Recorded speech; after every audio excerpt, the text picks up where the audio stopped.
Hello வணக்கம், இது உங்கள் சிவி ஜோன். எல்லாரும் எப்படி இருக்கீங்க? இனி பத்தினா ஃப்ரைடே சாங் போட்டாச்சு, நம்மளுக்கு தான் கிடைச்சாச்சு. யார் இன்னைக்கு வெளியே போக போகிறாங்கன்றது நம்மளுக்கு தெரிஞ்சு போச்சு. அது மட்டும் இல்லாமல் ஓட்டிங் அனாலிசிஸ் நம்ம கொடுத்துட்ருக்கோம் டெய்லியும். அதில் பார்த்தீங்கன்னா ஒரு சம்பவம் வந்து நடந்திருக்கு.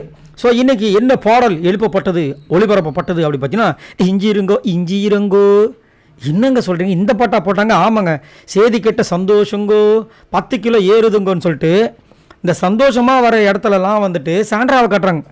ஏன் சாண்ட்ராவை கட்டுறாங்க அப்படின்னு நம்ம யோசிச்சு பார்த்தா, சாண்ட்ராக்கு எப்போ வந்து சந்தோஷம் வரும்? நல்லா யோசிச்சு பாருங்கள். சாண்ட்ரா பிரஜனுக்கலாம் சுபிக்ஷா வெளியே போனால் சந்தோஷம் வரும். அப்போ சுபிக்ஷாவா அப்படின்னு கேட்டிங்கன்னா, ஓட்டிங்ஸ்லேயும் பார்த்தீங்கன்னா லாஸ்ட்டில் வியானாவும் சுபிக்ஷாவும் தான் இருக்காங்க. இன்னொரு பக்கம் பார்த்தீங்கன்னா வியானாவை அதிகப்படியாக காமிச்சாங்க, சுபிக்ஷாவை ரொம்ப அதிகப்படியாக காமிச்சிட்டாங்க. அதுவும் தனியாக ஃப்ரேம் வைக்கிறாங்க சுபிக்ஷாக்கும். அதுவும் சுபிக்ஷாவும் நம்ம விக்ரமும் ஆனதை வந்து எக்கச்சக்கமாக காட்டுறாங்க. இப்போ விக்ரம் போயிடுவார் கேட்டிங்கன்னா 10 கிலோ ஏறுதுங்க அப்படின்போது விக்ரம்க்கு ஒரு வேலை செக் வச்சுருப்பாங்களே கேட்டிங்கன்னா கண்டிப்பாக வந்து வாய்ப்பே இல்லை. ஏன்னா விக்ரமோட கேம் பர்ஃபார்மன்ஸில் வேறு மாதிரி வெறித்தனமாக போயிட்டுருக்கு. இப்போதைக்கு மறுக்க முடியாத ஒரு கண்டஸ்டண்ட்டாக வந்துட்டு இருக்காப்புல. ஸோ கண்டிப்பாக வந்து இன்றைக்கி சுபிக்ஷா தான் அந்த விக்கெட்டு நல்லாவே தெரியுது. ஏன்னா நிறைய இடத்துல காமிச்சிக்கிட்டே இருக்காங்க. என்னடா அது இன்றைக்கி இவ்வளோ இம்பார்ட்டன்ஸ் கொடுக்குறாங்க, சத்தியமாக எனக்கு புரியவே இல்லை. தனியாக காட்டுறாங்க, விக்ரம் கூட ஆடி காட்டுறாங்க, விக்ரமும் அவங்களும் 2 பேரும் ஒன்றா உட்காந்து அதை காமிக்கிறாங்க. இதில் இன்னொரு விஷயம் இருக்குது. இந்த பாட்டில் ஒரு லைன் வந்துச்சு, நடக்கவே தோணலைங்க அப்படின்ட்டு. அங்கே பார்த்தா ரம்யா தூங்குறதை காமிக்கிறாங்க. ஓ, அப்போ ரம்யா இன்றைக்கி கிடையாதா?